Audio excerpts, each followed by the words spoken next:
घाट एवं पुल पर खड़े हो तैरते हुए घाट पर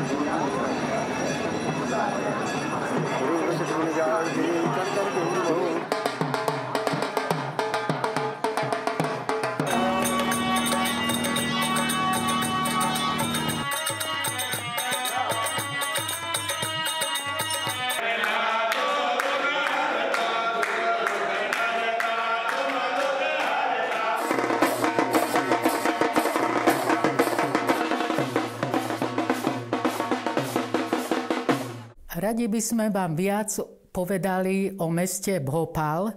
Vieme, že Maharážovia boli práve z tejto oblasti v Piešťanoch.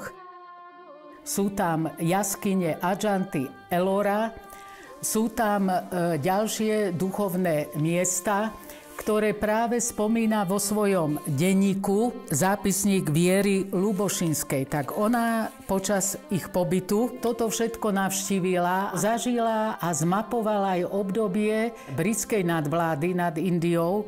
A vtedy do Piešťan prišiel veľmi blízky priateľ Mahatma Gandhiho. Bol to lekár, zároveň aj lekár tých Maharážov, ktorí sem prišli. A on im doporučil piešťanské kúpele. A ona napísala, že v tom čase, kedy Indovia povstali proti Britom, tak kongres vyhlásil satyagrahu. Je to cesta pravdy a je to odpor, ale nenásilný. Do toho odporu sa zapojili nielen ľudia, ale aj vtedy indickí lídri ako Mahatma Gandhi, Nehru a ďalší. Cieľom tohto bolo ukončiť vojnu alebo vôbec získať slobodu bez vojny, čo sa dá podľa starých védskych tradícií nenasilného boja a satyagrahy cesty pravdy, že nám ide o pravdu. A bolo známe v tom čase, a o tom píše aj pani Ľubošinská, že Indovia pochopili, keď chceme, aby zvíťazil duch a aby sme sa nezabíjali, doslova, jak píše, beštie, že vojna je pre beštie, to sú výroky Mahatma Gandhiho, ale aby vyhralo to vyššie v človeku, ten duch, tak je potrebné aj nielen tento nenásilný protest, ale zároveň aj zniesť určitú dávku utrpenia. A vďaka tomu, že to znesieme a nevraciame oko za oko, zub za zub, ale nastavujeme druhé líce, povedané kresťanmi alebo Ježišom, tak tým pomáhame vlastne ukončiť vojnu a aby zvíťazil duch.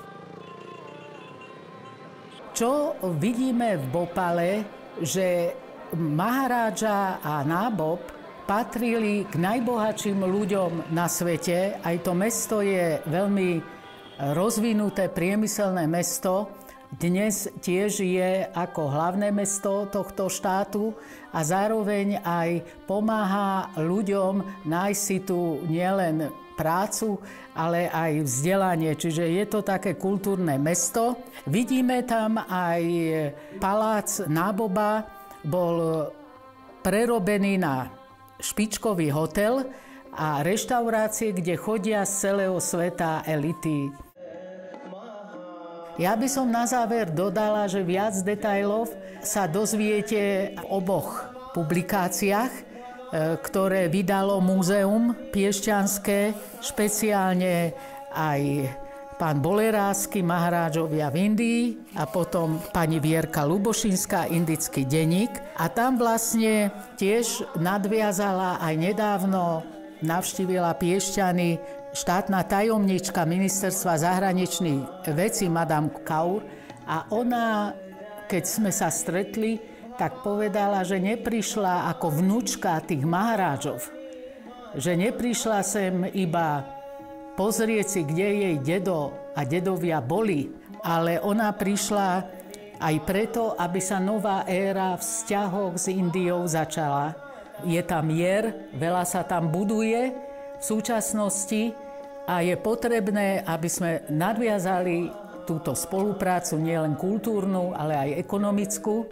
Veľmi sa to darí za prítomnosti pani veľvyslankyne Srivastava, ktorá toho času pôsobí na Slovensku a tešíme sa na ďalšie filmy, lebo toľko sa tam natočilo v Indii toho času, že nepochybujem, že ešte sa bude dať pripraviť aj ďalšia časť.